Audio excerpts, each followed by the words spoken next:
A partir del pasado 20 de enero de 2025, Donald Trump es presidente de los Estados Unidos por segunda ocasión en un segundo periodo. Viene reforzado, viene reloaded, ¿no?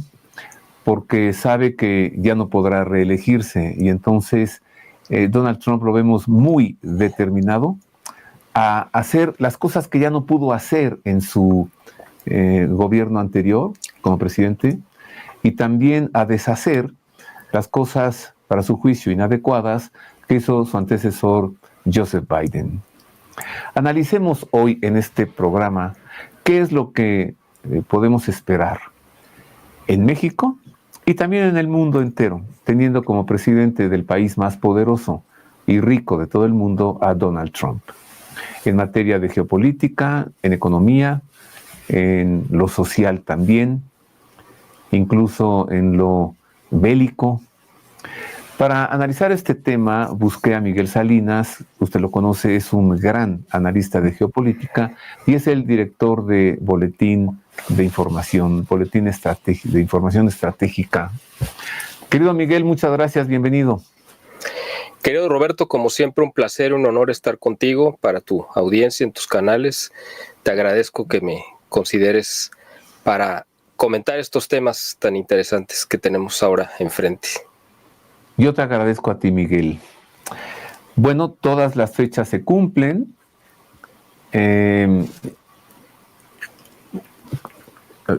Contra tormentas, contra nevadas, contra borrascas, contra vendavales, contra juicios, contra calumnias, contra un atentado a su vida, llegó a los Estados Unidos como presidente y está en la Casa Blanca.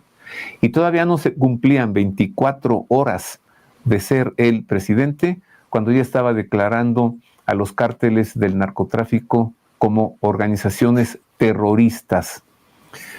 Comencemos, Miguel, por eso, ¿no? Analicemos pues las consecuencias para el mundo, para México. ¿Qué podemos esperar de Donald Trump reloaded, recargado?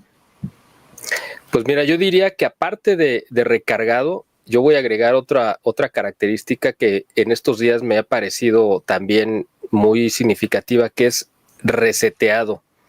Reset. ¿Por qué? ¿Por qué?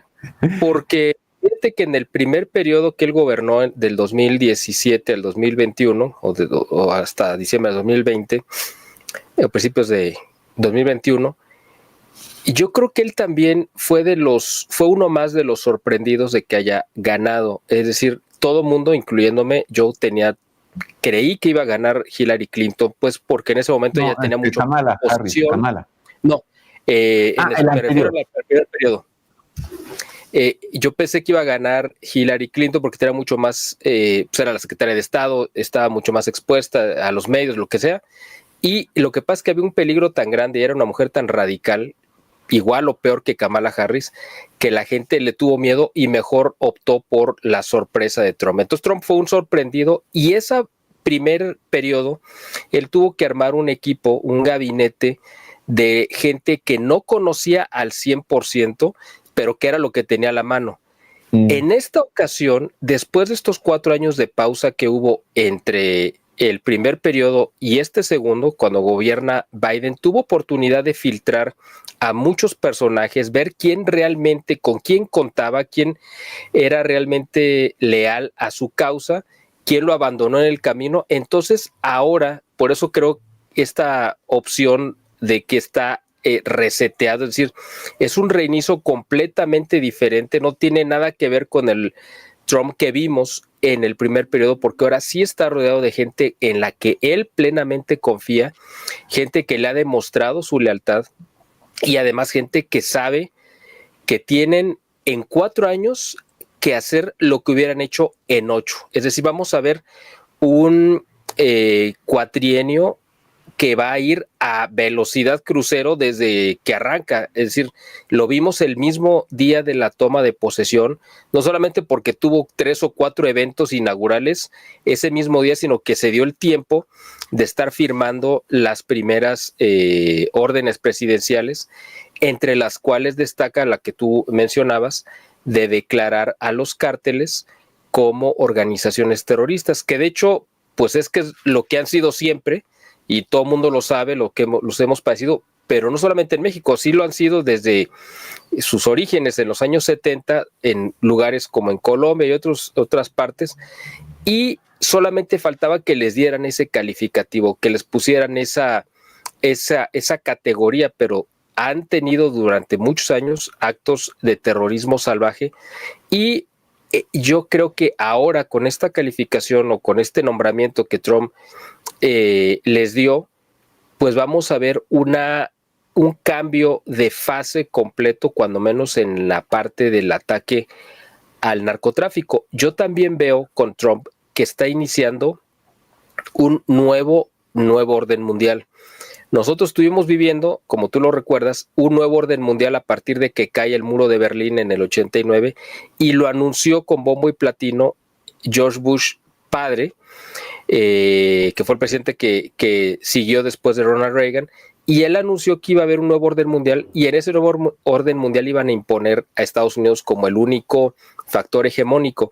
Bueno, pues ahora yo creo que ese nuevo orden mundial se acabó, se canceló con la llegada de Trump, y ahora estamos reiniciando un nuevo orden mundial que va a estar basado en principios elementales y básicos, como los dijo en su discurso de inauguración, donde vamos a regresar al gobierno del sentido común. Creo que por ahí tenemos que tomar este hilo, y yo creo que por ahí viene este nuevo orden mundial, que además está desbarrancando. De por sí ya se había salido de curso, pero creo que con esto se acaba de sepultar la famosa Agenda 2030 de la ONU, que evidentemente, y gracias a Dios, no se va a cumplir en el tiempo que lo habían planeado.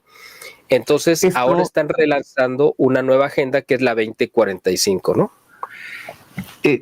Antes de irnos hacia allá, Miguel, quiero regresarte a esta declaratoria de los cárteles de narcotráfico como terroristas. Va más allá de un adjetivo, no solamente es una etiqueta. Esto le da licencia a los Estados Unidos de atacarlos en el territorio propio. En este caso es México, ¿no? Digo, a los cárteles mexicanos, sea con tropas presentes, sea con drones y los nuevos artefactos de guerra o misiles dirigidos. O sea, dentro de las leyes de los Estados Unidos, esto le permite al país atacar a terroristas en su territorio. Primero, muchas voces dijeron, está blofeando. Ya vimos que no. Entonces te pregunto, ¿crees que esté blofeando? ¿O qué crees que haga, ya que los declaró terroristas? Mira, yo creo diplomacia. Que claro. Y si no la hay, ¿qué? Así es. Bueno, yo creo que todo este anuncio engloba una serie de cosas. Principalmente, Trump está viendo que estos cárteles mexicanos, principalmente, han arrebatado la vida o han asesinado en territorio norteamericano Trump dijo que eran 300,000 norteamericanos cada año. Las cifras oficiales reconocidas por el gobierno de Biden son 120,000, es decir, yo creo que estamos en una cantidad intermedia, alrededor de 200,000 personas durante el gobierno de López Obrador. Es por decir, año. Sí, o sea, me refiero al sexenio de López Obrador, que permitió que estos cárteles florecieran, y una parte de estos 6 años le tocó a Biden y otra parte le tocó a la parte final de Trump. Bueno, en estos últimos 5 años que engloba Donald Trump, estamos hablando de que cerca de 1 millón de norteamericanos murieron a causa de del fentanilo, ¿no? De la sobredosis de fentanilo. Pero hay otra gran cantidad de población que está totalmente discapacitada, vagando en las calles de las ciudades de Estados Unidos, que ha de ser otro millón o más, no sé, que ya no sirven, es decir, ya no son personas que puedan ejercer su raciocinio, ya no van a ejercer, ya no van a poder tener trabajo ni aportar económicamente a la economía, pero sí demandan servicios. Entonces, este problema social, que es el más grave al que se ha enfrentado Estados Unidos, yo creo que en los últimos años, si no es que en su historia, es la causa por la cual Donald Trump dijo, como México no es capaz de detener esta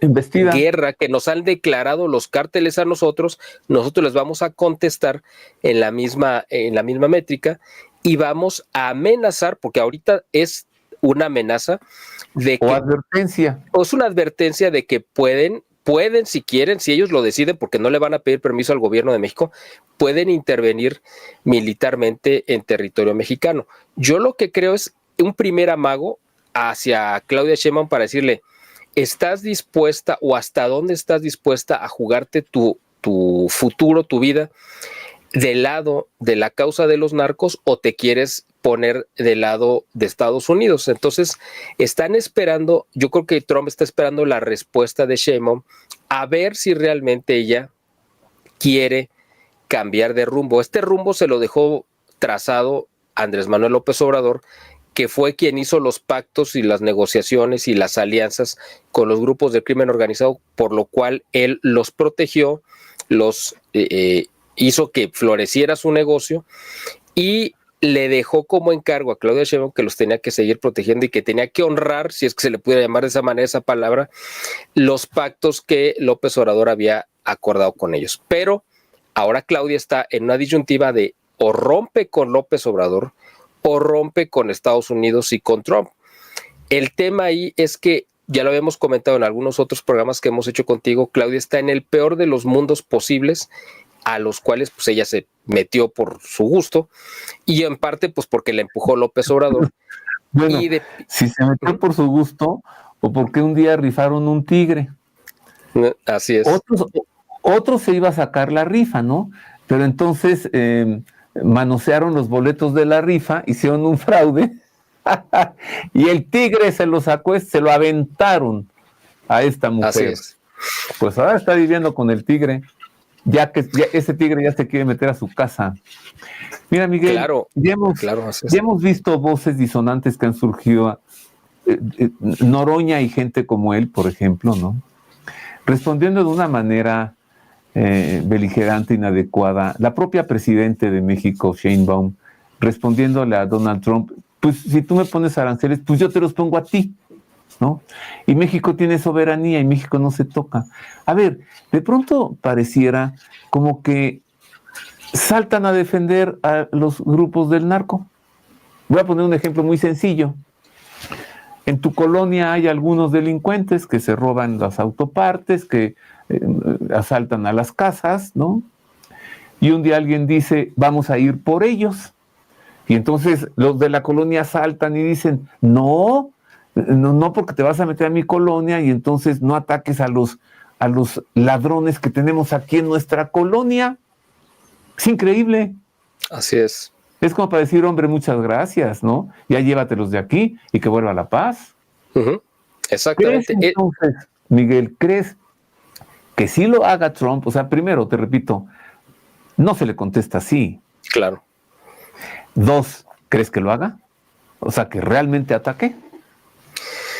Pues mira, ya hace el día de ayer o antier, en estos últimos días, y ya la misma Claudia Sheinbaum, o sea, tan altanera como es.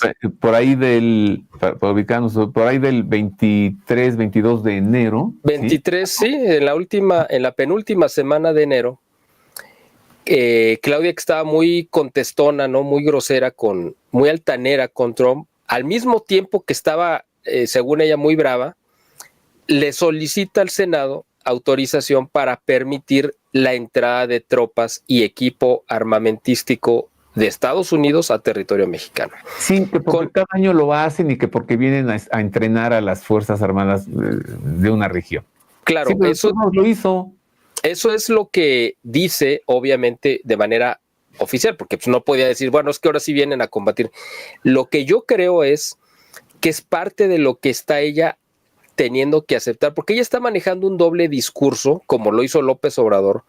Un discurso es para la gente que le cree todavía, para su público, y otro discurso, el de los hechos, es en el que ella realmente se tiene que circunscribir como es este tipo de medidas. Ella sabe que bajo ninguna circunstancia va a poderse poner, porque no tiene con qué negociar con Donald Trump. Es que ese es el tema. Estamos en la peor situación económica de los últimos 50 años en México. Estamos a un tris de perder el grado de inversión, pero además estamos en un proceso en el que Donald Trump está urgiendo la renegociación del TLC, bueno, del TEMEC, que se iba a renegociar o revisar, no renegociar, sino a revisar en el 2026, pero él lo quiere hacer desde ahora porque es el momento de mayor debilidad de México y es cuando él tomaría ventaja mucha más de la que podría obtener si México estuviera en una situación boyante económicamente. Entonces Claudia no tiene con qué negociar y aún así se pone, ¿no? O sea, ella sale a invocar a San Maciosare, ¿no? Diciendo que, bueno, pues nosotros, nuestra soberanía es intocable y que nadie puede entrar a pues arreglarnos nuestros propios problemas que nosotros hemos provocado, ¿no? El tema es que Trump sabe cómo negociar y le pone amenazas y le dice, ¿qué prefieres? ¿Golpe o la mano para negociar? O sea, ¿prefieres un golpe o te sientas a negociar? Entonces yo creo que Claudia está, ella en su convicción, en su ideología, en su corazón, está disfrutando enfrentarse a quien ella identifica como este nuevo imperialismo yanqui que tanto ha odiado toda su vida porque fue formada en esa ideología, pero por el otro lado la realidad la está golpeando diciéndole no puedes enfrentarte porque nos vamos a ir a la ruina y entonces no solamente vamos a estar con decenas de miles o cientos de miles o quizá millones de indocumentados que van a entrar encarretadas a México y no vamos a tener cómo sostenerlos, sino que además, si te enfrentas a Estados Unidos, vas a provocar la pérdida de millones de empleos y entonces todo el mundo te va a estar requiriendo servicios y apoyo. O sea, está en el peor de los mundos posibles. Fíjate las consecuencias que traen las bravuconadas, el gobernar con ocurrencias, ¿no? El gobernar con una conferencia de prensa cada mañana en la que se tira un rollo y se avienta paja para tener que contentos a los seguidores. Cuando de pronto lo dijiste, te enfrentas con la realidad, esta es otra. Así es. Dices que ella no tiene ningún elemento para negociar. Pues tú mismo nos sugeriste en una entrevista anterior, Miguel, que tiene un elemento para negociar. Es una moneda de cambio. Que por cierto ahora no sabemos dónde andan. ¿Dónde anda? A lo mejor hasta ya perdió ya Cuba de negociar, ¿no? Si es que ¿cómo? Ya se fugó López Obrador, como se rumora, que se fue a esconder a Cuba. Yo no sé si ella perdió hasta esa oportunidad de poder negociar, pues esta única moneda de cambio que tenía. O sea, realmente Claudia sí tiene elementos para negociar. ¿Cuáles son esos elementos? Que ella decidiera combatir, ella aquí en México, a los cárteles del narcotráfico, que le intercambiara información de inteligencia con Estados Unidos, que cerrara las fronteras hacia las importaciones clandestinas de productos chinos que los están haciendo pasar como mexicanos para meterlos a Estados Unidos. O sea, sí tiene elementos para negociar. El tema es que ella está cerrada y cree que, o sea, está simplemente negada a querer negociar las condiciones que Estados Unidos le está pidiendo. Y Estados Unidos le está pidiendo cosas que son elementales. Tienes que perseguir a los narcos, tienes que acabar con este flagelo. A Estados Unidos realmente no le importa si aquí nos matan a todos, nos secuestran, nos roban. Realmente eso a ellos no les importa. El problema es cuando el problema es para ellos, cuando esa problemática se les brinca, se cruza la frontera y empieza a afectar a la población norteamericana o a sus negocios, o incluso cuando esta problemática que está de este lado en México afecta también sus intereses económicos, que es lo que está pasando. Entonces ahí es donde ellos están pidiendo que se vuelva a ejercer el orden. Ahora, el problema es que Claudia Sheinbaum y Morena, en cuanto entraron el 1 de octubre, mataron al notario público que daba fe a todos los actos que legalizaban cualquier transacción económica en nuestro país. Es decir, mataron a la Suprema Corte de Justicia y mataron al Poder Judicial. Entonces, Claudia le dice a Estados Unidos, ven, trae tu inversión, yo tengo una casa que te la voy a vender, pero como ya maté al notario público, pues ya no va a haber forma de que te dé las escrituras, pero confía en mi palabra y yo te voy a respetar. Obviamente Estados Unidos dice, oye, ¿cómo voy a ir a confiar si tú fuiste capaz de matar uno de los 3 poderes? ¿Qué garantía me ofreces de que vas a respetar lo que voy a ir a, la inversión que voy a llevar? Ese es el tema que también está presionando el gobierno de Estados Unidos, decirle, tienes que echar atrás la reforma judicial. O sea, todos estos problemas que tiene ahorita Claudia, en parte o en gran medida no los provocó ella. Ella es pues cómplice porque se sumó a esto, pero los provocó López Obrador y ella los ha aceptado y no ha querido echar marcha atrás. En ella pero ahora que su mentor, que parece ser que todavía residía allí en Palacio Nacional, y parece ser que su mentor ya se huyó, parece ser que a Cuba, bueno, pues ya no lo tiene ahí junto. Sin embargo, ya nos habías dicho tú anteriormente en otra entrevista, pues que le dejó su mentor varios candados puestos a ella. Así es, la dejó amarrada. Yo usé esta imagen de Houdini, que la había dejado adentro de una caja y además envuelta en cadenas con candados, ¿no? Y ella tiene la llave, realmente la llave era precisamente romper con López Obrador y alinearse con Estados Unidos porque no tiene otra opción. O sea, no hay forma de que compares el poder y la influencia que puede ejercer un López Obrador en el exilio, como me imagino que está, a la fuerza y presión que te va a ejercer un Donald Trump totalmente renovado y que además tiene y cuenta con el apoyo mayoritario de la Cámara Alta, la Cámara Baja, o sea, del Congreso, y que además tiene un respaldo popular y está en el punto de mayor popularidad de su vida, ¿no? De su historia. Entonces, no hay forma de que tú puedas poner en una balanza para decir, ay, a ver, ¿cuál pesa más, ¿no? ¿López Obrador o Donald Trump? Por supuesto que no. El tema es que ella esté dispuesta a romper. Yo creo que ha dado algunas pequeñas señales de que sí quiere alinearse con Estados Unidos, porque parece que la política de abrazos y no balazos, que fue lo que rigió el gobierno de López Obrador en su relación con el narcotráfico y los cárteles, parece que ella como que ya la hizo a un lado, y con Omar García Harfuch pues están haciendo como que están persiguiendo a los narcos. No sé hasta qué punto lo estén haciendo realmente.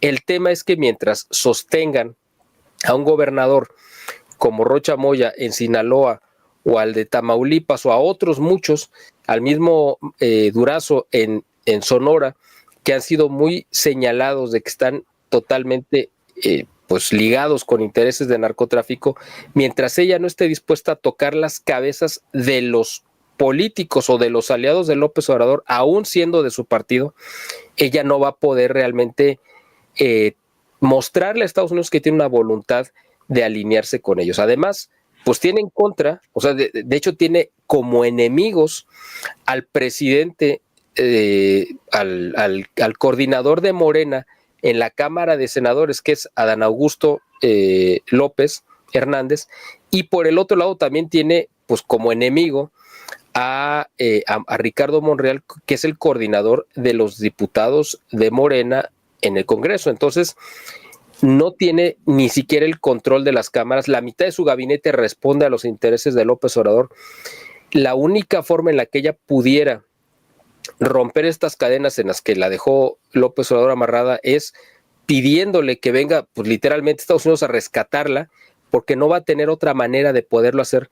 Y el tema es que ella, en su ideología y en su corazón, se niega a hacerlo porque su ideología la está dominando, ¿no? A ver, preséntanos entonces estas 2 posibilidades, o escenarios, como dicen ahora. Una, bueno, está claro que esto no se resuelve con una llamada, tampoco se resuelve con un encuentro. Trump está sentado con los brazos cruzados, esperando que ella haga algo, porque si quisiera hablar con ella, la hubiera invitado a su toma de posesión, y no la invitó. Pero sí invitó a Eduardo Verástegui y lo puso en un lugarzazo. Ahí hay un mensajote, ¿no? Él está diciendo, este es mi candidato para el 2030, sin decirlo. Pero bueno, ese es otro tema. 2 escenarios, Miguel. Ella sigue así, reacia a no hacer acciones en respuesta a las solicitudes de Donald Trump. ¿Cuál es el escenario? 2, ella pues ve la realidad y pues ni modo, se repliega y decide colaborar con él. ¿Qué sucede en uno? ¿Qué sucede en otro? Bueno, si ella se niega a colaborar con Donald Trump, él le va a pasar por encima. O sea, al final de cuentas, mira, ya lo habíamos comentado en algún otro de tus programas y habíamos dicho esto, que es importante recordarle a la audiencia que hace favor de vernos. López Obrador, por supuesto que era inmensamente más poderoso de lo que es Claudia Sheinbaum, evidentemente, eso yo creo que nadie tiene dudas. Pues con todo lo poderoso que era López Obrador, Donald Trump lo dobló en 2, en 4 o en 8, no sabemos en cuánto, pero lo dobló. Él mismo lo confesó y dijo, nunca había doblado a alguien de manera tan sencilla y tan fácil, ¿no? De una manera humillante, que lo dijo sobre López Obrador. Y luego su embajador Ken Salazar lo dijo y hasta se burló. Además, exactamente, sí. Así es. Ahora, eso era con un López Obrador que controlaba el Congreso, que controlaba pues a todo el gobierno y que tenía de su lado pues además el apoyo popular. Ahora, una Claudia que no tiene el apoyo popular que tenía López Obrador, que no tiene el apoyo de su gabinete, porque la mitad de su gabinete no es de ella, y no tiene el apoyo de las cámaras, o sea, es decir, es alguien mucho más endeble, mucho más frágil, mucho más débil, no tiene forma de evitar que Donald Trump le vaya a pasar por encima, cuando además es un Donald Trump que viene por la revancha, y si no cuenta Donald Trump con la cooperación de ella, él va a entrar a México, va seguramente a intervenir militarmente contra los cárteles y de esa manera, pues yo no sé hasta dónde él quiera tomar control real, es decir, él puede, y esa es una percepción mía, yo no se lo he escuchado a nadie más, pero es una percepción que él está a un tris de empezar a gobernar 2 países al mismo tiempo. O sea, Estados Unidos evidentemente que es para el que fue electo, pero también yo creo que está asumiendo el riesgo de que va a tener que empezar a gobernar a México también, aunque esté una Claudia. Canadá. Y lo que está pasando con Canadá, que con una declaración de él, de Donald Trump, pues tiró a un primer ministro que tenía pues 12 años ahí o 10 años sentado gobernando. El hijo de Fidel Castro.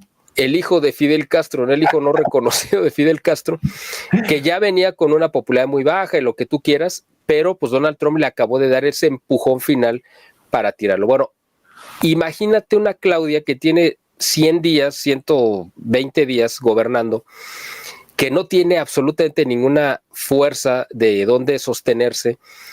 ¿Cómo va a poder enfrentarse a un hombre como Donald Trump, ¿no? Y con todo el poder que él ahora trae detrás. Yo creo que no tiene absolutamente ninguna posibilidad. En el otro escenario, que sí acepte negociar y que sí acepte gobernar, también va a salir perdiendo al final de cuentas. ¿Por qué? Porque va a tener que aceptar muchas condiciones que ella no hubiera querido, pero no va a tener opción. Es decir, en los 2 escenarios, ella va a ser la gran perdedora, porque se aceptó jugar ese papel. O sea, o va a romper con López Obrador, o ella va a intentar romper con Trump y Trump le va a pasar por encima, la va a pisotear. En cualquiera de los 2 va a salir maltratada, porque yo me imagino que López Obrador, en el momento que ella intente romper con él va a activar todas las trampas que le dejó ahí sembradas desde el Congreso, desde el gabinete y a lo mejor hasta para desconocerla o levantarle, porque no, tú supiste que López Obrador les filtró el 30 de diciembre una carta a través de Adán Augusto López Hernández, coordinador de los senadores de Morena, una carta que parece que él mismo redactó diciendo que si el gobierno de México aceptaba que entraran tropas norteamericanas a combatir los cárteles de narcotráfico, iba a haber una insurrección civil. Es decir, estaba amenazando con levantar a la gente en contra de esto. Pero pues es una locura, porque es el ejemplo que tú habías puesto hace rato. Tú te imaginas a los vecinos que han sido víctimas de los rateros de tu colonia saliendo a defenderlos con piedras y palos para que no venga a Estados Unidos. Pues claro que no. Todo el mundo los va a recibir, o bueno, no sé si todo el mundo, pero cuando menos mucha gente, pues no sé si con aplausos, pero cuando menos van a estar a favor de que vengan a poner orden en esta situación que se ha salido totalmente de control. Eso, por ejemplo, en Culiacán puedes estar segurísimo.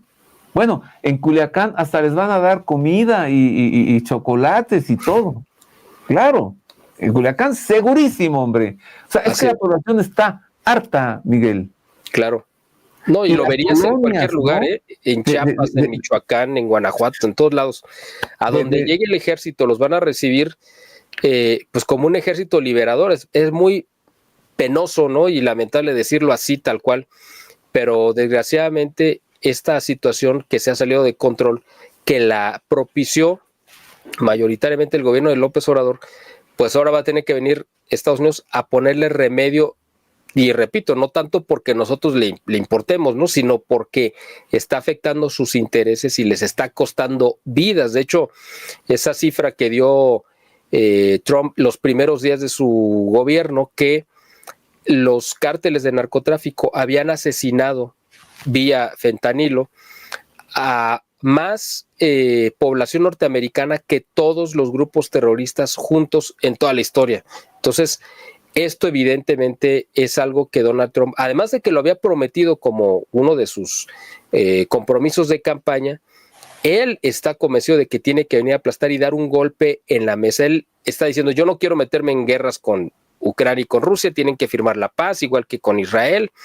Yo me voy a ir con todos, así es. Pero en el caso de México lo está haciendo porque no lo está viendo casi como una intervención extranjera, sino como que es una extensión de los intereses y del territorio norteamericano. Entonces dice, pues yo voy a mandar ahí lo que sea, lo que tenga que mandar, no me importa, a cambio de poner orden, porque mis negocios, es decir, la guerra que quiere él, porque sí quiere hacerlo, una guerra contra China y traerse de vuelta a las plantas ensambladoras y productoras de muchas de las marcas norteamericanas que se han ido a establecer a China, no la va a poder hacer. No, él quisiera traérselas a Estados Unidos, sabe que los empresarios no les conviene porque pues, los salarios son muy costosos, los insumos también, etcétera.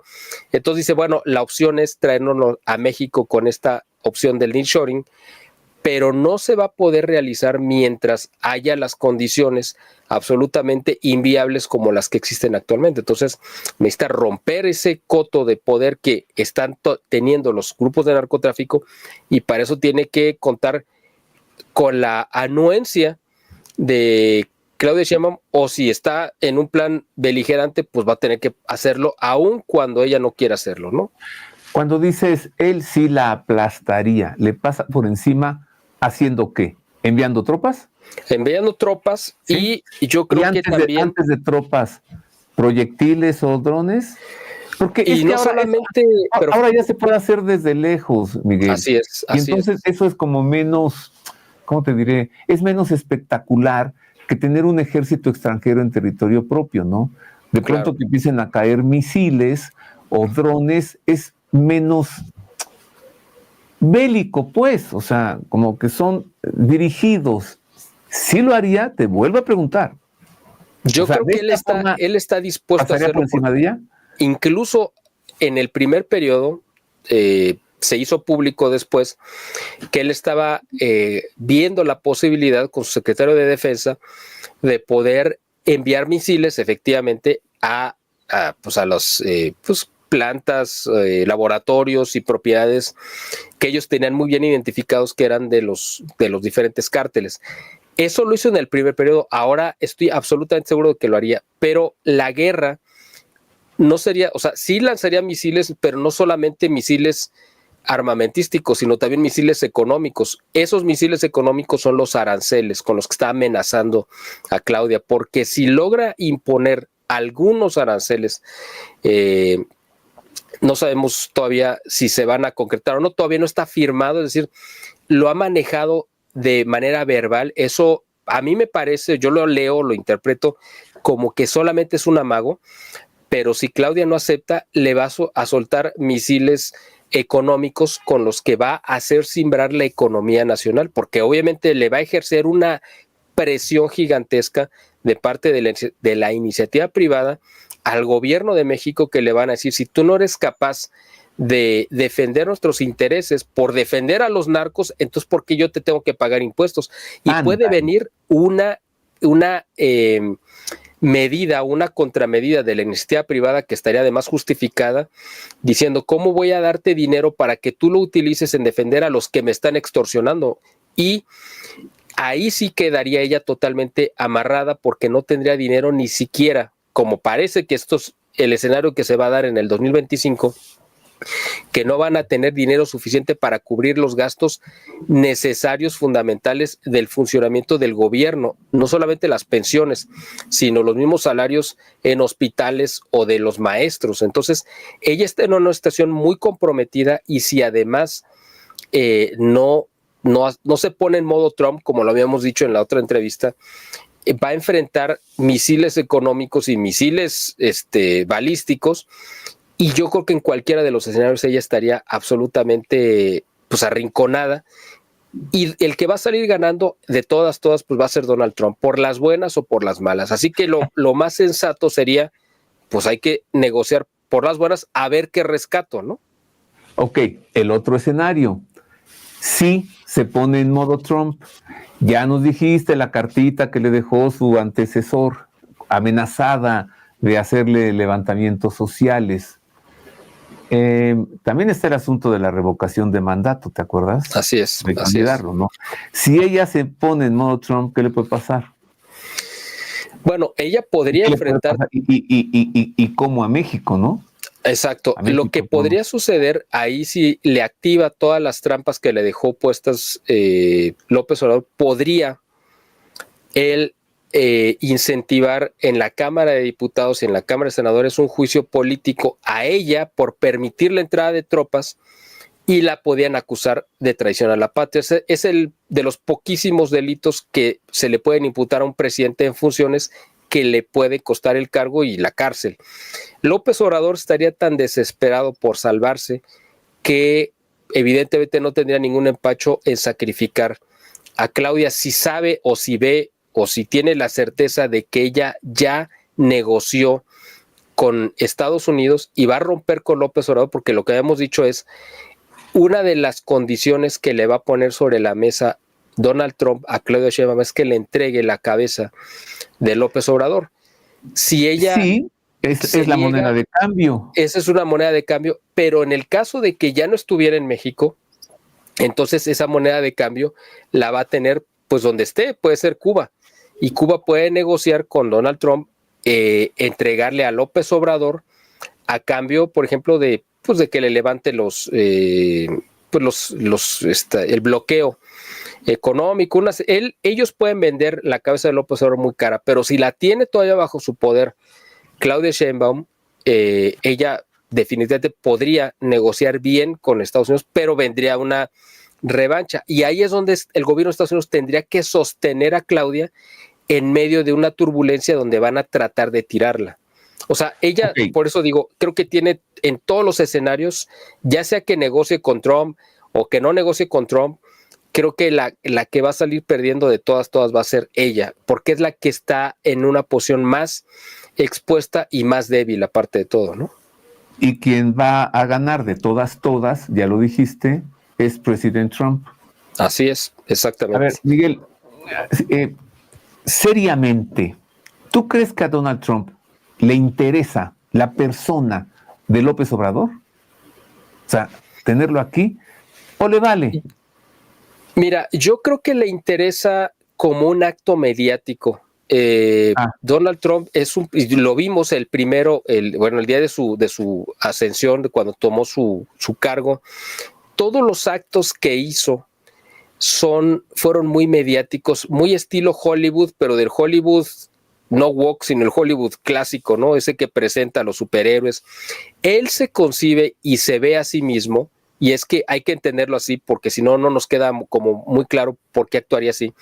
Él se ve a sí mismo como un Capitán América, como una mezcla entre Capitán América y Superman. O sea, esto parece exagerado, pero es real. Y él se siente tal cual. Entonces él se siente como ese héroe que tiene que ir por ese villano, los que sean, a nivel mundial, y traerlos ante la justicia norteamericana. Y el villano favorito, porque además tiene muchos elementos para hacerlo, es López Obrador. De hecho, se ha filtrado a través de la prensa mexicana, o sea, son filtraciones del gobierno de Estados Unidos que le hicieron saber a la prensa mexicana para que lo hiciera público, que Marco Rubio, el secretario de Estado, ya estaba armando un expediente contra López Obrador en base a las declaraciones de los que están ahorita negociando que sean sus testigos protegidos, que es Ismael Zambada y el hijo del Chapo Guzmán, que es el que lo entregó, el que lo secuestró, como haya sido, que lo llevó a Estados Unidos. Entonces, a través de las declaraciones de ambos, está negociando Marco Rubio armar un expediente contra López Obrador.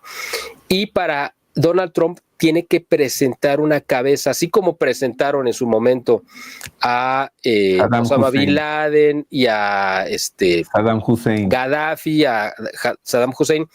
Bueno, ahora necesitan entregar a la cabeza de la maldad del narcotráfico. Es decir, así como presentaron a estos líderes que eran supuestamente los que encabezaban el terrorismo, pues ahora necesitan dar un golpe mediático. Donald Trump lo necesita, le gusta, se nutre de ello y le va a sacar ventaja política. Él sabe que ya él políticamente podría neutralizar totalmente a López Obrador, pero necesita entregar una presa capturada a sus votantes, ¿no? Para que se lo aplaudan. Wow. Ahora, tus argumentos son muy buenos. Un golpe hollywoodense, ¿no? Espectacular. Pero supongamos que no tenga esa intención. No deja de ser él la moneda de cambio. Diciéndole a Claudia, yo te cubro de lo que se te pueda echar encima. Quedas cubierta por nosotros. Seamos amigos forever and ever. ¿O no? Ella podría tener una salida de emergencia. ¿Cuál? Esa salida de emergencia, que es una tercera opción, que a lo mejor no sería muy viable, pero bueno, puede ser. Si fuera lo suficientemente hábil ella, podría negociar con los dos. A López Obrador negociar, ¿sabes qué? Bueno, ya no te metas, no intervengas, retira tus fichas. ¿Y cuáles son esas fichas? Bueno, al retirar sus fichas me refiero a que Claudia pueda remover de su gabinete todas las piezas que puso López Obrador, que no vengan consecuencias, que ella pueda remover de la coordinación de los diputados de Morena a Monreal y a Adán Augusto, a cambio de que no lo entreguen. Y eso mismo puede negociar con Donald Trump. Le puede decir Claudia a Donald, ¿sabes qué? Déjalo en paz, ya no lo persigas. Te voy a entregar al gobernador de Sinaloa. Te voy a entregar al gobernador de Sinaloa y a otras piezas, claro, a las cabezas de los narcos, lo que tú quieras, pero a López Obrador no. Y él nos va a dejar en paz y nos va a dejar trabajar a gusto. Entonces, es una tercera opción, sería quizá la más complicada porque tendría que negociar con un ser absolutamente irracional como es López Obrador, que no creo que lo acepte, a menos que se vea tan arrinconado que diga, es esto, es decir, perder todo mi poder político y salvar pues todo lo que me robé y conservar mi libertad y la de mis hijos, ¿es esto o es seguir ejerciendo el poder hasta que me detengan y me metan a la cárcel, ¿no? La silla eléctrica. Pues sí, a lo mejor no llegan a tanto, pero el hecho de que Donald Trump esté impulsando una de las nuevas, de las directrices presidenciales que firmó, pues era como recuperar esa parte, ¿no? De las ejecuciones, ¿no? En silla eléctrica. Pues yo no me imagino a un López Obrador sentado en la silla eléctrica, pero tampoco lo descartaría si fuera un caso que tuviera que dar una lección a nivel mundial de lo que haría con los líderes que se le ponen o que le han causado un daño a Estados Unidos. Podría ser, o sea, digo, yo no lo había pensado, pero podría ser una opción. Bueno, es que tú dijiste, el coronel Gaddafi, Saddam Hussein, Osama Bin Laden. Digo, no es silla eléctrica, eso es muy dramático. Sí. No, es muy dramático, ¿no?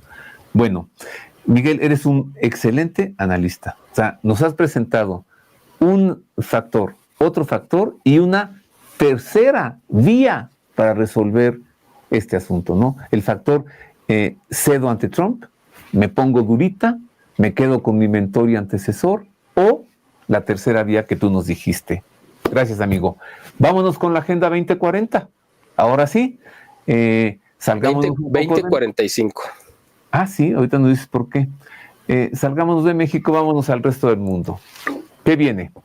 Mira, bueno, digo 2045 porque ese es el nuevo nombre que le pusieron, ¿no? O sea, la aventaron 15 años para adelante. Lo que era la Agenda 2030, que se les desfondó, pues porque la misma gente se dio cuenta de que ya no era viable seguir con esta locura de la agenda woke y de la inclusión forzada y de aceptar todas estas locuras que querían imponer, ¿no? De que no tendrás nada y serás feliz y todo este tipo de ideas que querían meterle a la gente.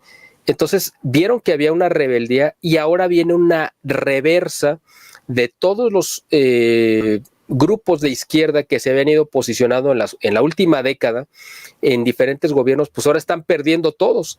Los casos yo creo que más significativos es Alemania, que están a punto de ganar ahora lo que ellos le llaman la ultraderecha, que realmente son partidos nacionalistas identitarios, pero que los ven casi como si fueran la encarnación del anticristo y entonces están tratando de bloquearlos. Eso es en Alemania.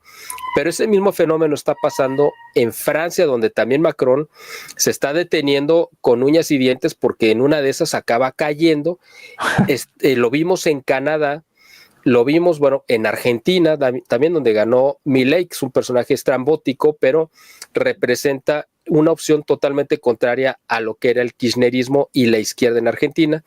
Lo vemos en un Lula da Silva que también está más preocupado por no regresar, yo creo que a la cárcel o por no caerse del gobierno, y está, pues incluso aún cuando él es parte del grupo de los BRICS famosos, ¿no? Que está posicionando China y Rusia junto con Sudáfrica y la India, pero pues él como que también está diciendo, ¿sabes qué? Mejor ya no soy tan BRICS y mejor me voy a ser amigo de Estados Unidos. Fue otro de los grandes excluidos de la toma de posesión de Donald Trump. O sea, estuvo Javier Milei, pero no estuvo Lula. Es decir, fue una marcada diferencia.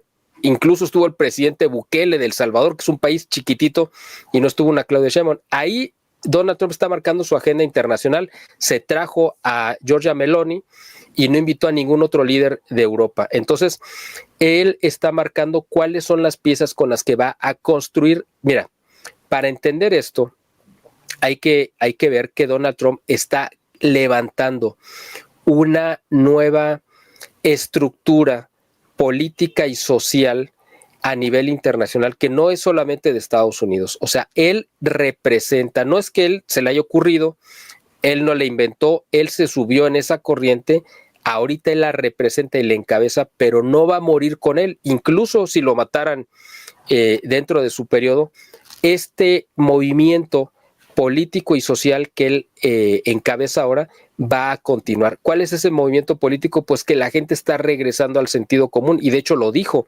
estamos regresando al gobierno del sentido común, donde la gente dice, bueno, pues sí, efectivamente es que nada más hay dos géneros, es que no podemos irnos con la agenda, por ejemplo, lo que hizo Alemania, la agenda ideológica, ¿no? del cambio climático a rajatabla, y de las energías limpias y de la cero emisión de carbono, porque eso está destruyendo la industria alemana, que es el motor económico de Alemania, que a su vez es el motor económico de Europa. Entonces, con una Angela Merkel que durante 16 años los metió en una política de cerrar plantas nucleares, de castigar a la industria que estuviera contaminando, pues ahora están viendo las consecuencias económicas terribles que está enfrentando Alemania. Bueno, dice Estados Unidos, nosotros no vamos a ir por ahí, nos salimos de los acuerdos de París, que los acuerdos de París son una reunión internacional que se realizó para decir hay un cambio climático y nosotros somos los culpables, somos los responsables, y la única manera de revertirlo es desindustrializando al mundo. Pero en el momento que tú desindustrializas al mundo, estás garantizando que millones de personas en todo el mundo van a morir de hambre porque no va a haber la capacidad de alimentarlos a todos. Entonces es una política muy perversa, donde además Estados Unidos dice, nosotros necesitamos generar fuentes de energía que ahorita si nos ceñimos a la política de Biden, donde solamente se iba a permitir la generación de energías limpias, vamos a caer en lo que está Alemania, es decir, no vamos a tener la capacidad suficiente de surtir de energía la industria y pues nos vamos a colapsar. Entonces Estados Unidos dice, voy a romper con toda esta agenda ideológica hacia adelante. Y a eso que has dicho, agrégale que Donald Trump es petrolero. Además, agrégale esto. Y agrégale, bueno, ya nos salimos de México, pero déjame decirlo, ¿no? Pemex está hecho pedazos. No, claro, así es. Y Donald Trump es petrolero. Esa es otra que no comenté, pero déjame decirlo de refilón. Ahorita, otra de las cartas muy importantes que va a jugar Donald Trump es que le va a exigir a Pemex que le entregue las cuentas de cuánto petróleo le ha regalado a Cuba, un país que tiene un bloqueo, que no puede recibir petróleo, pero además ahí te va otro dato importantísimo. Mucho del petróleo y de la gasolina que le están entregando, que le han entregado en el sexenio de López Obrador a Cuba, viene de la refinería Deer Park, que está en Texas. Es decir, es el petróleo extraído de Estados Unidos, refinado en Estados Unidos, que se lo está llevando a Cuba a regalar. Entonces, esto le puede tener unas consecuencias increíbles, terriblemente adversas al gobierno de Claudia Sheinbaum. Simplemente era el comercial ¿no? Sí, ahora, un tema, nada más déjame mencionar también lo del Golfo de México, que esto es muy interesante. ¿Por qué de repente Donald Trump se le ocurrió pues parecería una ocurrencia de cambiarle el nombre del Golfo de México al Golfo de América? Por una cuestión muy sencilla. Todo el mundo se ha indignado y dice, no, está loco y lo que sea. Bueno, hay una razón. Es que Biden dejó amarrado en una ley que no se podía extraer nada de gas ni de ningún recurso del subsuelo del Golfo de México. Eso lo dejó por ley y Trump no lo puede cambiar. ¿Cuál es lo más sencillo? Pues le cambio el nombre y entonces ya no estoy violando la ley porque no lo estoy extrayendo del Golfo de México, sino del Golfo de América. Entonces es otro Golfo. Parecería algo como un juego de palabras, pero esa es la razón por la cual Estados Unidos, Trump decidió cambiarle el nombre para poder, vamos a decirlo, brincarse la ley y poder extraer esos recursos que es el gas y petróleo que está en el Golfo de México, pero que por ley no lo puede hacer y entonces al cambiarle el nombre ya lo puede hacer porque lo está extrayendo de otro Golfo diferente. Tiene una razón, no es una ocurrencia, como si fue una ocurrencia del gobierno mexicano anterior cambiarle el nombre al Mar de Cortés. Así es, exactamente. Porque como Cortés era español, entonces ahora lo odiamos, ¿no? Entonces se le ponga otro, ¿no? Así es. Mira, otra de las cuestiones que se están jugando aquí es pues el equilibrio precisamente con Rusia, es decir, sabemos que Trump y Putin pues han llevado una buena relación, se entienden, y la verdad es que yo creo que Putin, aunque parezca esto que le voy a decir a la gente, pues a lo mejor les puede parecer medio extraño o que no lo crean, pero en el corazón de Putin está más cerca de Trump que de Xi Jinping, o sea, del presidente de China. Ideológicamente, él está más alineado con esta agenda de hacer Estados Unidos grande nuevamente, porque esa es la misma agenda que ha tenido Rusia, o sea, la Rusia de Putin. Putin también está trabajando en esa agenda identitaria y de regresar a Rusia al sentido común y a sus raíces tradicionales. Y en el caso de China, pues ellos van en otra agenda totalmente diferente, ¿no? Entonces, para Putin sí es muy bueno poder negociar con un Donald Trump que están ideológicamente más alineados, y yo creo que Donald Trump negoció con Putin, quédate con Ucrania, con lo que ya tengas de Ucrania, yo no me voy a meter, y tú no te vayas a meter con mis intereses en América. Es decir, si yo decido ir por Maduro y tirar al régimen cubano, pues tú no te vas a meter porque yo te estoy otorgando a Ucrania. O sea, quédate con ellos, yo ya no los voy a apoyar ni militarmente ni económicamente, tú te encargas de ellos y a mí me dejas que yo me encargue del hemisferio acá americano, ¿no? Muy buen análisis, Miguel. Claro. por ponerle nombre. Vladimir Putin es anti-aborto, anti-woke, anti-cambio de sexo, anti-droga. Bueno, es más, anti-tatuajes y anti-piercings. O sea, así es. Vladimir Putin se conduce más como un zar ruso que como un presidente de Rusia. Así es, totalmente. Claro, piensan igual. Oye, te voy a poner otra cosa ahí polémica sobre la mesa. A ver, venga. Comparten un enemigo en común. Un enemigo en común que despacha en la Casa Santa Marta, en el Vaticano. Ándale. Oye, sí es cierto. Porque no, Francisco no aborrece igual a Trump que a Putin. Sí, y no ha dejado de fastidiar a Trump con el asunto de Ucrania jamás. Así es. Así es cierto. Y además, Francisco, en cuanto llega Donald Trump al poder, le manda como arzobispo primado de Washington a un cardenal que es absolutamente, he sido el cardenal más opuesto, más contrario a Donald Trump. Fue como un golpe directo. Y Donald Trump le responde mandando como embajador al Vaticano a un periodista católico, padre de creo que de 8 niños, además asiduo a la misa tradicional, a la misa tridentina, absolutamente conservador. Es decir, los dos se mandaron mutuamente como que lo más opuesto a cada uno. Lo opuesto a cada uno. Y yo no descarto, como lo habíamos comentado en algún otro programa, que Donald Trump intervenga si es que llegamos a ver dentro de su cuatrienio, como yo creo que va a ser, le va a tocar a él el próximo cónclave. O sea, va a ser en su periodo, me imagino que se va a dar el próximo cónclave. Porque ya Francisco, pues sí se ve ya bastante disminuido. Y yo me imagino que por renuncia o por otra razón, pues yo creo que él probablemente le va a tocar estar. Y me imagino que va a ser un factor determinante la influencia que puede ejercer Estados Unidos sobre quién sería designado. En el cónclave. Sí, mira, además Francisco ha perdido ya credibilidad. Hoy el mundo católico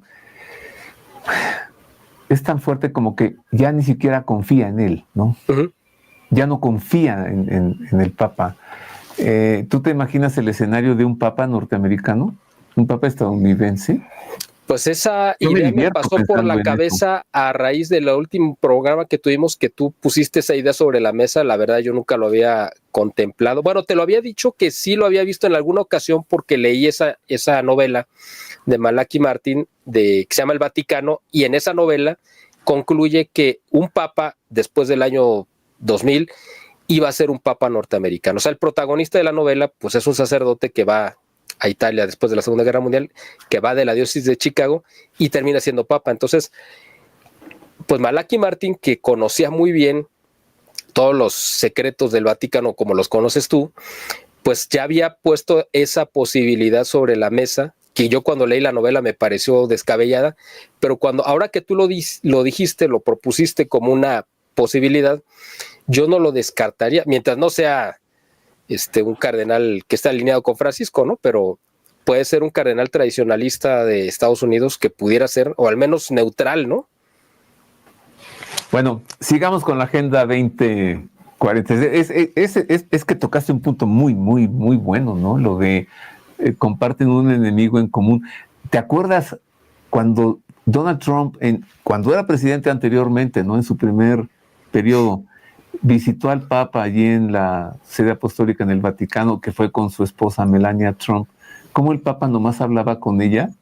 Y está la foto es terrible, porque los dos tienen unas caras de malestar, tanto el Papa Francisco como Donald Trump, y Francisco hasta se voltea para el otro lado. Y luego la distancia entre ambos, ¿no? No se quieren.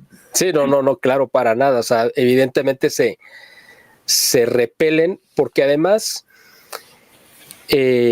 Donald Trump sabe la cercanía que hay entre Francisco por ejemplo, con Obama, con los Obama y lo que ellos representan. Y pues desgraciadamente Francisco representa también todo lo contrario a lo que dijo Donald Trump en su toma de posesión, donde dijo que para su gobierno se reconocían solamente pues, 2 géneros, que es de hecho lo único que existe, masculino y femenino, pero Francisco le ha abierto la puerta a todo lo demás, a todo el abecedario. Ha recibido parejas transexuales, homosexuales, de todo tipo, y a todos les da su bendición, o si es que se le pudiera llamar así, o cuando menos su aval, su respaldo, lo que sea, que parecería que estuvieran cruzados los cables. O sea, la postura de Donald Trump sería mucho más coherente de un papa, o sea, en la parte moral, y la de Francisco parecería la de un líder liberal, ¿no? De Occidente, es decir, Francisco, sí, además, pues está alineado totalmente con la izquierda, con los regímenes de izquierda, está absolutamente en sintonía, ¿no? Con los regímenes de Maduro y de Nicolás, de Nicaragua, pues a Cuba los ve con mucha simpatía. O sea, bueno, Trump no desconoce que Jorge Mario Bergoglio es manufactura de la teología de la liberación, claro, de lo que se infiltra en la iglesia con Antonio Gramsci, ¿no? Uh-huh. Y su periódico El Nuevo Orden. O sea, él lo sabe. O sea, Jorge Mario Bergoglio viene de allí, entonces él piensa así. La teología de la liberación, por llamarle de alguna manera, es su forma de pensar. Totalmente lo contrario a MAGA, Make America Great Again. Uh-huh. Cuando la teología de la liberación iba en contra, ¿no? Así no vamos a ir en contra de la Iglesia Católica porque es muy visible, pero vamos a hacer que se suicide el catolicismo. Me lo dijo hace poco Rodrigo Iván Cortés. Bueno, dinos más de la Agenda 2045. Ahí ya llevamos 1 hora, Miguel. Es que fíjate que sí tenemos para no solamente varias horas, yo creo que para varios días o semanas, ¿no? Es que fíjate que este es un cambio tectónico, de verdad, yo creo que esto es equiparable a lo que pasó, lo que nos tocó vivir cuando en 1989 se derrumba el muro de Berlín y se desploma todo ese eje, ese bloque ideológico y político que se escondía detrás de la cortina de hierro y los cambios que trajo a nivel mundial. Bueno, yo creo que estamos viendo exactamente lo mismo porque se está resquebrajando todo este esquema, porque fíjate cómo a nivel mundial la Agenda 2030 impulsaba también la agenda homosexual, de aborto, etcétera, y ahora con un Donald Trump, aunque el tema del aborto él no lo ha tocado ahorita, fue muy aguerrido defensor de la vida en el primer periodo, ahora en pues no lo ha tocado ni a favor ni en contra, pero sí ha sido muy, muy notorio que está en contra de esta agenda de género, y tan es notorio que fíjate cómo todas las grandes empresas y corporaciones norteamericanas y otras a nivel mundial se deslindaron ya del mes del orgullo y del patrocinio que habían tenido que aceptar porque era la presión del gobierno de Biden en estos últimos 4 años, y que ahora ellos dijeron, bueno, por fin nos podemos liberar, ya no vamos a volver a apoyar estas locuras. Pues ellos son veletas que evidentemente se mueven hacia donde está el poder, ¿no? Pero pues es algo significativo. Otra es empresas que han sido también un ariete de la ideología como Disney, que se había plegado tan dramáticamente a la agenda woke y la inclusión forzada, y que le costaron millones o cientos de millones de dólares, pues ahora dijeron, ¿saben qué? Mejor regresamos a lo que sabíamos hacer, que era entretener sin meternos en cuestiones ideológicas, y hacemos a un lado esta agenda. Eso lo estamos viendo en todos los rubros. En Europa yo creo que vamos a ver un regreso de los partidos, van a empezar a ganar elecciones los partidos alineados con esta ideología MAGA, es decir, esta MAGA se va a adaptar a cada país, no es solamente exclusivamente Estados Unidos, es el regresar al sentido común y a los principios básicos que le dieron fortaleza a los países. En el caso de Alemania, van a regresar a la cordura de generar una energía limpia y abundante como era la energía nuclear. Yo espero que el nuevo gobierno que llegue en Alemania este año, que espero que sea un gobierno de derecha, y de sentido común reactive las plantas nucleares que cerró Angela Merkel para que puedan tener la capacidad industrial, reinstalar su capacidad industrial. Y espero lo mismo, eso mismo está pasando con Italia, con Giorgia Meloni, y yo creo que lo vamos a ver con España, porque otro de los países que está totalmente en este eje del mal comunista, pues es España, pero cada vez ha habido más muestras de repudio hacia un Pedro Sánchez que está totalmente en descrédito y que esperemos verlo caer pronto, ¿no? Y mira, otra vez, no invitó a su toma de posesión a Claudia, pero sí invitó a Eduardo Verástegui. No invitó a la toma de posesión a Pedro Sánchez, pero sí invitó a Santiago Abascal. Así es. Es que ahí está mostrando. Sí, ya no tiene que decir nada, ¿no? Siempre, las cosas ya las hace. Y les está poniendo la música para bailar, pues a todo el mundo. Y fíjate que estuvo Eduardo Verástegui, pero estuvo, pues el que yo creo, eso es a título personal mío, el que es como su mecenas o su jefe o su patrón, como le quieren llamar, que es Carlos Slim. Estuvo con él en todas las ceremonias y hubo otros 2 invitados de muy alto nivel mexicanos con los que Donald Trump tiene una relación muy estrecha, que es Bernardo Gómez y Dan Goitia, que son los actuales copresidentes de Televisa, con los que Donald Trump tiene una relación muy estrecha y con los que, gracias a los cuales, y Donald Trump le reconoce que gracias a la difusión de Univisión en Estados Unidos, que tiene un impacto grandísimo en el voto latino, fue que él pudo ganar el voto latino. Es decir, le reconoce a Donald Trump que Bernardo Gómez operó, y fíjate en qué momento se da, en el momento que cae de la presidencia de Televisa Emilio Azcárraga, que está ahorita inmiscuido en un escándalo de corrupción ante la FIFA, ¿no? Y bueno, pues ahora Bernardo Gómez, que toma la estafeta como realmente presidente de Televisa, y es un hombre cercanísimo a Donald Trump, y además es un vaso comunicante, porque Bernardo se reúne con Trump y viene, y en cuanto llega a México, lo primero que hace en cuanto se baja del avión es ir a Palacio Nacional a transmitirle, pues me imagino que directrices, ¿no?, de Donald Trump, en el caso, pero esa comunicación no la hizo, por ejemplo, Verástegui, que parecería para mucha gente que sería como el vaso comunicante. Pues no, o sea, Verástegui es una figura que la tienen por ahí, la están placeando, como dicen, pero yo creo que el que de verdad está ejerciendo el poder de transmitir el sentir de Donald Trump es Bernardo Gómez y quizá Carlos Slim, pero sobre todo Bernardo Gómez, ¿no? Miguel, yo quisiera seguir platicando contigo, pero pues el tiempo ya está encima. Mejor, como ya lo dijiste, vamos a continuar con temas más adelante, ¿no? Por ahora, te tengo que agradecer mucho esta entrevista y te pido conclusiones, o sea, todo lo que nos has, pues no dicho o comentado, sino enseñado, Miguel. ¿Qué concluyes? Muchas gracias. Bueno, pues yo creo que estamos a las puertas de una nueva era, como lo comentamos al principio, de un nuevo orden, un nuevo reordenamiento mundial que está regresando al sentido común. Creo que es una buena oportunidad para el mundo, yo lo veo así. Espero que para México sea una gran oportunidad, debería de ser una magnífica oportunidad para aprovechar de hacer equipo con Donald Trump, un Donald Trump que necesita reactivar su economía y necesita a México para reactivar su economía. O sea, realmente nos necesita.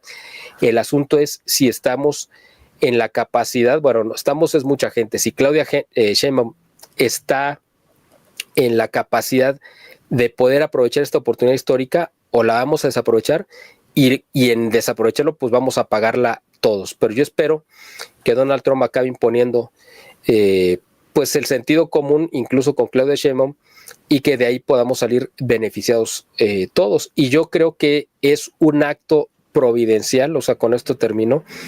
Creo que sí es un acto de la providencia, es decir, de un acto de la voluntad de Dios que llegara Donald Trump al poder, porque tenía todo en contra. Es decir, estadísticamente no tenía que haber estado ahí, porque lo quisieron meter a la cárcel, porque lo quisieron desprestigiar y porque lo quisieron asesinar, y quien salvó su vida evidentemente fue un acto de la providencia, y no lo salvó por simpatía quizá, sino por darle una oportunidad a él para su propia conversión, pero aparte para poder ser un factor que yo espero que reencauce al mundo, a la humanidad, hacia el sentido común. Y de hecho, las referencias que él hizo a Dios, me parece que lo han mostrado que él sí tiene esa creencia, esa convicción de que si Dios le permitió salvar su vida fue no por simpatía hacia él, sino porque tenía una misión que cumplir. Fíjate que te iba a preguntar yo, ¿ves la mano de Dios en esto? Y me lo dijiste. Te tengo 2 preguntas más, rapidísimo. Una, es evidente que ya no es el Partido Republicano. Ahora es un movimiento que se llama MAGA. Punto. ¿Tú crees que si todo va muy bien y para los estadounidenses están felices y a Donald Trump todo le sigue saliendo bien, crees que sea capaz de modificar la Constitución para que pueda reelegirse un periodo más? Esa es una muy buena pregunta. Esa pregunta me la hizo mi hija precisamente en estos días y yo le dije... Esa niña me cae bien. Yo le dije, mira, podría hacerlo, aunque no necesariamente sería indispensable hacerlo. ¿Por qué?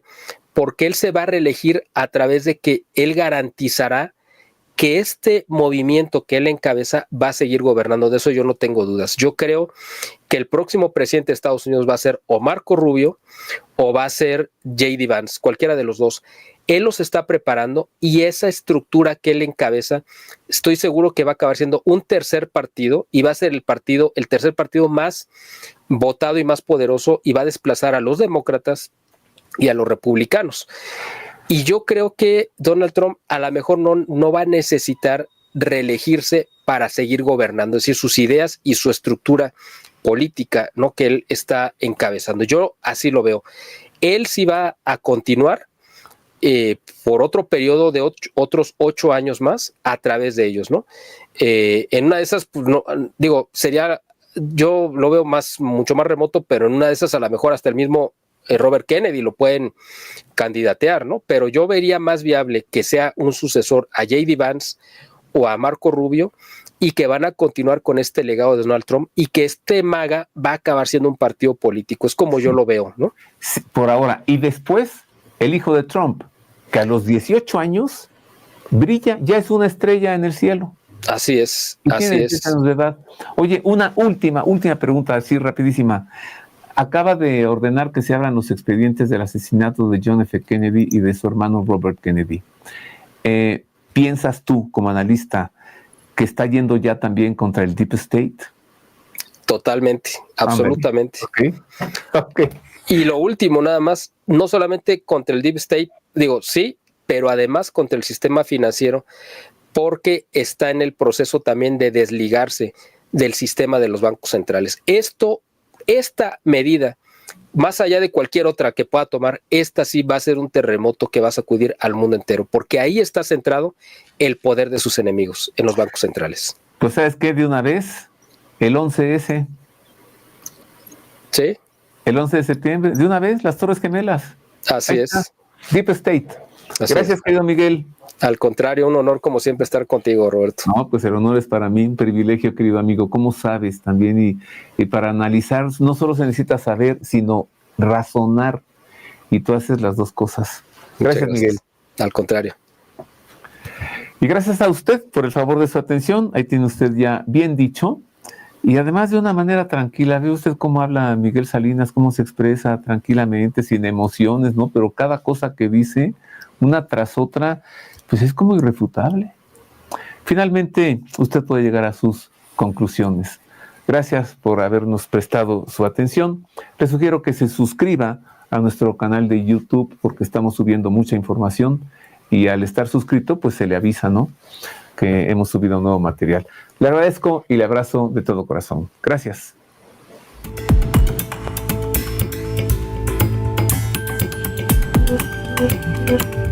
Thank you.